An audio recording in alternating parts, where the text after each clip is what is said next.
আসসালামু আলাইকুম এভরিওয়ান। কাছে দূরে যে যেখান থেকে আমার ভিডিও দেখছে সকলকে, সবাই কেমন আছো? আল্লাহর রহমতে নিশ্চয়ই ভালো আছো। আলহামদুলিল্লাহ, আল্লাহর রহমতে আমিও ভালো আছি। তো শুরু করছি আজকের ব্লগ।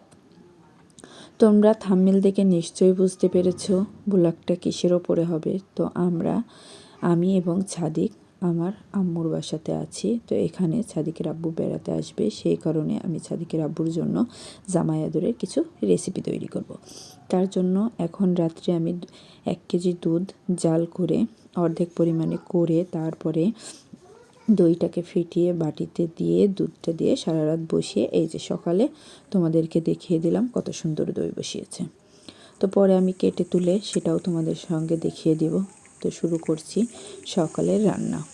তো তার জন্য প্রথমে আমি একটি কড়াই বসিয়ে তাতে পেঁয়াজ, গরম মশলা আছে তেজপাতা, এলাচ ফল, দারচিনি, লবঙ্গ, গোলমরিচ দিয়ে খুব ভালো করে ভাজা হলে তার ভিতরে মশলা দিয়ে দেব।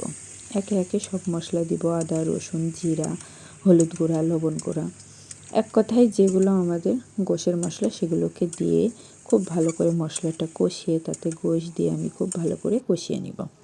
তো গোশটা আমি এদিকে প্রেশারে দিব।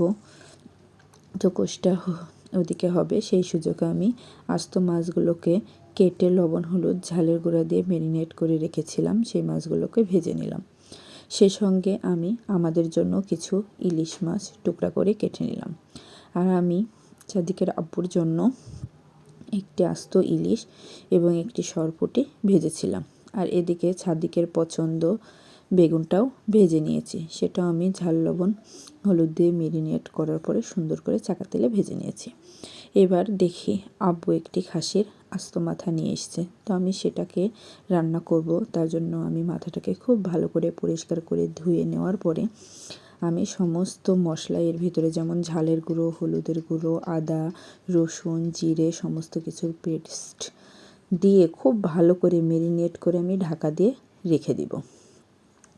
এবং প্রথমে যে আমি খাসির গোশটা রেঁধেছিলাম আমি তার সঙ্গে এটা মিক্সড করে দেব। তো কী প্রসেসে সেটা তোমাদেরকে দেখিয়ে দেব। তো ম্যারিনেট করে আমি পাশে রেখে এবার আমি সাদা পোলাও রান্না করব।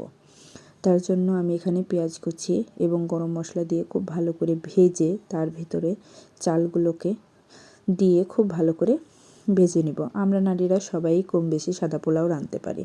তো খুব সিম্পলভাবে প্রত্যেকটি রান্না তোমাদের সঙ্গে শেয়ার করব। তো আমি এখানে কিছু কিশমিশ এবং কাঁচা ঝাল এবং আদা রসুনের পেস্ট দিয়ে আবারও খুব ভালো করে ভেজে নেব। তো আমি রান্নার কিছুক্ষণ আগে চালটাকে ধুয়ে একটু পানি ঝরিয়ে নিয়েছিলাম। আর এদিকে আমি গরম পানি করে রেখেছিলাম, সেই পানিটা ভিতরে চালগুলো দিয়ে খুব ভালো করে ফুটিয়ে দমে রেখে দিব।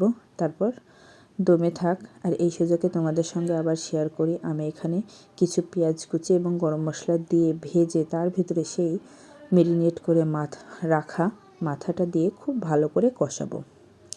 এপিট ওপিট খুব সুন্দর করে কষিয়ে নিব।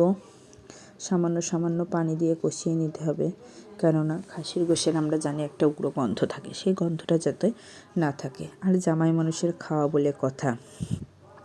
তো এরপরে আমি সেই যে রান্না করছিলাম যে প্রথমে খাসির গোশ তার ভিতরে এই মাথাটাকে দিয়ে আবারও খুব ভালো করে কষিয়ে এটা আমি প্রেসারে ঢেলে অন্তত সিদ্ধ হওয়া মতো আমি শীষ দিয়ে রেখে দেব দমে। তো তোমাদের সঙ্গে এটা শেয়ার করলাম। এরপরে চলে যাব আমি রান্না করতে। তো আমি কড়াইয়ে একটি পরিমাণ মতো তেল দিয়ে আমি এই আস্ত মুরগির রোস্ট করব। তার জন্য আমি মুরগিটাকে সামান্য লবণ ঝালের গুঁড়া দিয়ে মাখিয়ে ম্যারিনেট করে রেখে তারপর খুব ভালো করে এপিট ওপিট সুন্দর করে নাড়াচাড়া করে ভেজে নিলাম।